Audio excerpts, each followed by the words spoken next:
ਵਾਹਿਗੁਰੂ ਜੀ ਕਾ ਖਾਲਸਾ ਵਾਹਿਗੁਰੂ ਜੀ ਕੀ ਫਤਿਹ। ਬਾਣੀ ਨਾਮਦੇਵ ਜੀ ਕੀ। ਰਾਮਕਲੀ ਘਰ ਪਹਿਲਾ ਇੱਕ ਓਂਕਾਰ ਸਤਿਗੁਰ ਪ੍ਰਸਾਦ। ਆਂਡੀਲੇ ਕਾਗਦ ਕਾਟੀਲੇ ਗੁੱਡੀ ਆਕਾਸ ਮਦੇ ਭਰਮੀ ਅਲੇ ਪੰਚ ਜਨਾਂ ਸਿਉ ਬਾਤ ਬਤਊਆ ਚੀਤ ਸੋ ਡੋਰੀ ਰਾਖੀ ਅਲੇ। ਧਿਆਨ ਦਾ ਸ਼ਬਦ ਹੈ ਭਾਈ। ਧਿਆਨ ਕਿਵੇਂ ਇਕੱਠਾ ਕਰਨਾ ਆਪਾਂ? ਗਿਆਨ ਹੀ ਫਿਰ ਧਿਆਨ ਬਣਨਾ ਆਪਣਾ। ਜੇ ਗੁਰ ਸਾਹਿਬ 'ਚੋਂ ਆਪਾਂ ਨੂੰ ਗਿਆਨ ਨਾ ਹੋਇਆ, ਜਦ ਤੱਕ ਮਨ ਨਹੀਂ ਟਿਕਦਾ ਗਿਆਨ ਨਹੀਂ ਹੋਣਾ। ਗਿਆਨ ਕਾ ਵਧਾ ਮਨ ਰਹੇ ਗੁਰ ਬਿਨ ਗਿਆਨ ਨਾ ਹੋਏ। ਗੁਰ ਸ਼ਬਦ ਤੋਂ ਬਿਨਾਂ ਗਿਆਨ ਨਹੀਂ ਹੋਣਾ, ਉਹ ਗਿਆਨ ਤੋਂ ਬਿਨਾਂ ਮਨ ਹੀ ਨਹੀਂ ਟਿਕਣਾ। ਮਨ ਫਿਰ ਕੀ ਹੈ? ਅਕਾਲ ਰੂਪ ਹੈ। ਇਹੀ ਤਾਂ ਅਕਲ ਲੈਣੀ ਸੀ ਬੁੱਧੀ ਨੇ। ਬੁੱਧੀ ਮਨ ਦੇ ਪਿੱਛੇ ਲੱਗ ਗਈ, ਇੱਛਾ ਪੂਰੀਆਂ ਕਰਦੀ ਰਹੀ। ਇੱਛਾ ਤਾਂ ਪੂਰੀਆਂ ਹੋ ਹੀ ਨਹੀਂ ਸਕਦੀਆਂ ਕਦੇ ਵੀ ਭਾਈ। ਇੱਕ ਪੂਰੀ ਹੁੰਦੀ ਹੈ, ਦੂਜੀ ਤਿਆਰ ਹੈ। ਅੱਖੀਂ ਵੇਖਣਾ ਰੱਜੀਆਂ ਬਹੁ ਰੰਗ ਤਮਾਸਾ ਹੈ। ਉਸਤਤ ਨਿੰਦਾ ਕੰਨ ਸੁਣ ਰੋਵਣ ਪੈ ਹਾਸੇ ਸੁਆਦੀ ਜੀਵਨਾ ਰੱਜੀਆਂ ਕਰ ਭੋਗ ਬਲਾਸੈ। ਰਜ ਨਾ ਕੋਈ ਜੀਵਿਆ ਕੂੜੈ ਪਰਵਾਸੀ। ਪੀਰ ਮੁਰੀਦਾ ਪੀਰ ਹੜੀ ਸੱਚੀ ਰਹਿ। ਸੱਚ ਦੇ ਗਿਆਨ ਤੋਂ ਬਿਨਾਂ ਇਹ ਰੱਜਦੀਆਂ ਨਹੀਂ ਹੈਗੀਆਂ। ਸਭ ਇੱਛਾ ਪੂਰੀਆਂ ਜਾਂ ਪਾਇਆ ਗਮ ਅਪਾਰਾ। ਆਤਮਾ ਜਦੋਂ ਪ੍ਰਾਤਮਾ 'ਚ ਲੈਅ ਹੋ ਜਾਂਦੀ ਹੈ, ਫਿਰ ਇਹਦੀ ਭਗਤੀ ਸ਼ੁਰੂ ਹੁੰਦੀ ਹੈ। ਭਗਤੀ ਤੋਂ ਬਾਅਦ ਫਿਰ ਹੁਕਮਨਾਮ ਦਾ ਦਰਸ਼ਨ ਹੁੰਦਾ, ਫਿਰ ਇਹਦੀ ਇੱਛਾ ਪੂਰੀਆਂ ਹੁੰਦੀਆਂ ਨੇ, ਫਿਰ ਆਪਦੇ ਘਰ ਚਲੀ ਜਾਂਦੀ ਹੈ। ਸੰਸਾਰੀ ਮਾਇਆ ਦੀ ਇੱਛਾ ਨਹੀਂ ਪੂਰੀਆਂ ਹੁੰਦੀਆਂ ਭਾਈ। ਇਹ ਕਦੇ ਨਾ ਹੋਈਆਂ ਨਾ ਹੋਣਗੀਆਂ। ਇਹੀ ਤਾਂ ਕਾਲ ਹੈ, ਇਹੀ ਤਾਂ ਜੰਮਣ ਮਰਨਾ। ਇਹ ਮ੍ਰਿਤ ਲੋਕ ਹੈ, ਇਹਨੂੰ ਸਵਰਗ ਬਣਾ ਰਹੇ ਆਪਾਂ। ਨਹੀਂ ਭਾਈ। ਮਰਨ ਲਿਖਾਏ ਮੰਡਲ ਮੇ ਆਏ ਜੀਵਨ ਸਾਜੇ ਮਾਈ। ਮ੍ਰਿਤ ਲੋਕ ਹੈ, ਛੱਡਣਾ ਹੀ ਪੈਣਾ ਆਪਾਂ ਨੂੰ। ਝੂਠ ਜਿੰਨਾ ਕੋ ਮਰਜ਼ੀ ਬੋਲੀ ਜਾਵੇ। ਜੀਵਨ ਸਾਜੇ ਮਾਈ ਤੋਂ ਭਾਵ ਬਾਣੀ ਨੇ ਜੀਵਨ ਸਾਜਣਾ। ਆਓ ਸਾਰੇ ਮਿਲ ਕੇ ਇਹ ਗੁਰਮਤਿ ਵਿਚਾਰਧਾਰਾ ਨਾਲ ਜੁੜੀਏ, ਆਪਣਾ ਜੀਵਨ ਸਫਲ ਹੋਵੇ। ਉਹੀ ਭਗਤ ਜੀ ਸਮਝਾਉਂਦੇ ਆਪਾਂ ਨੂੰ। ਕੀ ਸਮਝਾਉਂਦੇ ਆ? ਕਹਿੰਦੇ ਪਤੰਗ ਲਿਆ ਕੇ, ਜਿਵੇਂ ਉਹ ਕਾਗਜ਼ ਲਿਆ ਕੇ ਪਤੰਗ ਕੱਟ ਕੇ ਆਕਾਸ਼ ਚੜ੍ਹਾ ਦਿੰਦਾ, ਪਰ ਧਿਆਨ ਉਹਦਾ ਡੋਰੀ ਵਿੱਚ ਹੁੰਦਾ। ਗੱਲਾਂ ਵੀ ਕਰਦਾ, ਆਸੇ ਪਾਸੇ ਵੀ ਦੇਖਦਾ। ਉਹ ਜਿਵੇਂ ਆਕਾਸ਼ ਦੇ ਵਿੱਚ ਪਤੰਗ ਭੱਜਿਆ ਫਿਰਦਾ, ਇਵੇਂ ਆਪਣਾ ਮਨ ਭੱਜਿਆ ਫਿਰਦਾ। ਕਬੀਰ ਮਨ ਪੰਖੀ ਪਿਓ ਦਹਿ ਦੀ ਸੁੱਟ ਜਾਏ। ਜਿਹੋ ਜਿਹੀ ਸੰਗਤ ਕਰਦਾ, ਫਿਰ ਉਹੋ ਜਿਹਾ ਫਲ ਮਿਲ ਜਾਂਦਾ ਹੈ। ਇਹ ਧਿਆਨ ਦਾ ਹੀ ਸ਼ਬਦ ਹੈ। ਆਪਾਂ ਕਿਵੇਂ ਕਰਨਾ ਹੈ? ਆਪਾਂ ਵੀ ਧਿਆਨ ਇਕਾਗਰ ਹੋ ਕੇ, ਜਿਵੇਂ ਉਹਦਾ ਡੋਰੀ ਕਰਨੀ ਧਿਆਨ ਹੈ, ਇਵੇਂ ਆਪਣਾ ਉੱਧਰ ਧਿਆਨ ਰਹੇ, ਫਿਰ ਗੱਲ ਬਣਨੀ ਹੈ।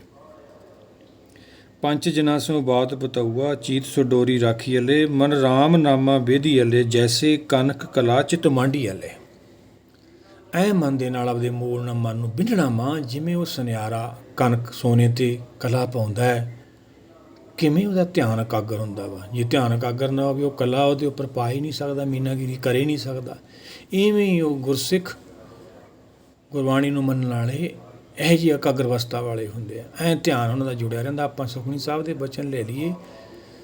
ਸਗਲ ਸੰਗ ਆਤਮ ਉਦਾਸ ਐਸੀ ਜੁਗਤ ਨਾਨਕ ਰਾਮਦਾਸ। ਰਾਮਦਾਸ ਦਾਸ ਕੈਸਾ ਹੁੰਦਾ? ਸਾਰਿਆਂ ਵਿੱਚ ਰਹਿੰਦਾ ਹੋਇਆ ਵੀ ਆਪਦੇ ਮੂਲ ਨਾਲ ਜੁੜਿਆ ਰਹਿੰਦਾ। ਆਪਾਂ ਵੀ ਇਹ ਭਾਈ ਪ੍ਰਾਪਤੀ ਕਰਨੀ ਹੈ। ਇਹ ਗਿਆਨ ਤੋਂ ਬਾਅਦ ਧਿਆਨ ਹੀ ਬਣ ਜਾਣਾ ਫਿਰ ਆਪਣਾ। ਪਹਿਲਾਂ ਗਿਆਨ ਹੈ, ਫਿਰ ਧਿਆਨ ਹੈ। ਧਿਆਨ ਤੋਂ ਫਿਰ ਅਗਲੀ ਖੇਡ ਹੈ। ਆਨੀਲੇ ਕੁੰਭ ਭਰਾਈਏ ਲੈ ਉਦਕ ਰਾਜ ਕੁਆਰ ਪੁਰੰਦਰੀਏ। ਹਸਤ ਵਿਨੋਦ ਵਿਚਾਰ ਕਰਤੀ ਹੈ ਚੀਤ ਸੋ ਗਾਗਰ ਰਾਖੀ ਅਲੇ। ਜਿਵੇਂ ਪੁਰਾਣੇ ਸਮੇਂ 'ਚ ਖੂਹਾਂ ਤੋਂ ਪਾਣੀਆਂ ਲੈ ਕੇ ਆਉਂਦੇ ਸੀ ਬੱਚੇ, ਧੀਆਂ ਸਾਡੀਆਂ, ਕੁੜੀਆਂ, ਮਾਵਾਂ, ਉਹ ਗੱਲਾਂ ਕਰਦੀਆਂ ਆਉਂਦੀਆਂ ਸੀਗੀਆਂ, ਹੱਸਦੀਆਂ ਖੇਡਦੀਆਂ। ਆਪਦਾ ਲੰਬੀਆਂ ਵਾਟਾਂ ਹੁੰਦੀਆਂ ਸੀ, ਦੂਰੋਂ ਦੂਰ ਖੂਹ ਤੋਂ ਪਾਣੀ ਲੈ ਕੇ ਆਉਂਦੀਆਂ ਸੀ, ਪਰ ਧਿਆਨ ਉਹਨਾਂ ਦਾ ਗਾਗਰ ਕਰਨੀ ਹੁੰਦਾ ਸੀ। ਇਹੋ ਜਿਹਾ ਧਿਆਨ ਆਪਾਂ ਇਕਾਗਰ ਕਰਨਾ। ਗੱਲਾਂ ਕਰਦੀਆਂ ਵੀ ਨੇ, ਕੰਮ ਵੀ ਕਰ ਰਹੀਆਂ ਨੇ। ਹੱਥ ਪਾਉ ਕਾਮ ਕਰ ਸਭ। ਪੁਰਾਣੇ ਸਮਿਆਂ ਦੇ ਵਿੱਚ ਇਹ ਕਹਾਵਤ ਸੀ ਵੀ ਜੇ ਸੰਸਾਰ ਦਾ ਤਿਆਗ ਨਾ ਕਰੀਏ, ਭਗਤੀ ਨਹੀਂ ਕਰ ਸਕਦੇ। ਫਿਰ ਗੁਰੂ ਭਗਤ ਸਾਹਿਬਾਨਾਂ ਨੇ ਉਹਨਾਂ ਦੇ ਵਿੱਚ ਵੀ ਮਥਨ ਕਰਕੇ ਉਹਨਾਂ ਦੀਆਂ ਮੱਤਾਂ ਨੂੰ ਸਮਝਾਇਆ ਵੀ ਭਾਈ ਘਰ 'ਚ ਔਰਤ ਰਹਿੰਦੀ ਹੋਈ ਸਾਰਾ ਕੰਮ ਕਰ ਸਕਦੀ ਹੈ, ਬੱਚੇ ਕੰਨੀ ਧਿਆਨ ਲਾ ਸਕਦੀ ਹੈ, ਤੁਸੀਂ ਕਿਉਂ ਨਹੀਂ ਲਾ ਸਕਦੇ? ਭਗਤੀ ਤਾਂ ਇੱਕ ਧਿਆਨ ਦਾ ਵਿਸ਼ਾ ਹੀ ਹੈ। ਧਿਆਨ ਦੀ ਕੋਈ ਗੱਲ ਵੀ ਨਹੀਂ ਕਰਦਾ। ਧਿਆਨ ਤਾਂ ਫਿਰ ਗਿਆਨ ਹੈ। ਗਿਆਨ ਹੀ ਧਿਆਨ ਬਣ ਜਾਂਦਾ ਸਾਡਾ। ਜਿਹੇ ਸਾਡੇ ਕੋਲ ਗਿਆਨ ਹੁੰਦਾ ਹੋਇਆ, ਸਾਡਾ ਧਿਆਨ ਬਣ ਜਾਂਦਾ।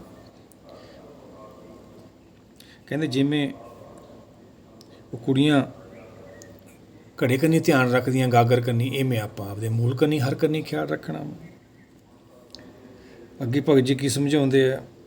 ਮੰਦਰ ਏਕ ਦੁਆਰ 10 ਜਾ ਕੇ ਗਊ ਚਰਾਵਨ ਛਾਡੀਏ ਲੈ। 5 ਕੋਸ ਪਰ ਗਊ ਚਰਾਵਤ ਚੀਜ਼ ਸੋ ਬਛੜਾ ਰਾਖੀ ਅਲੇ।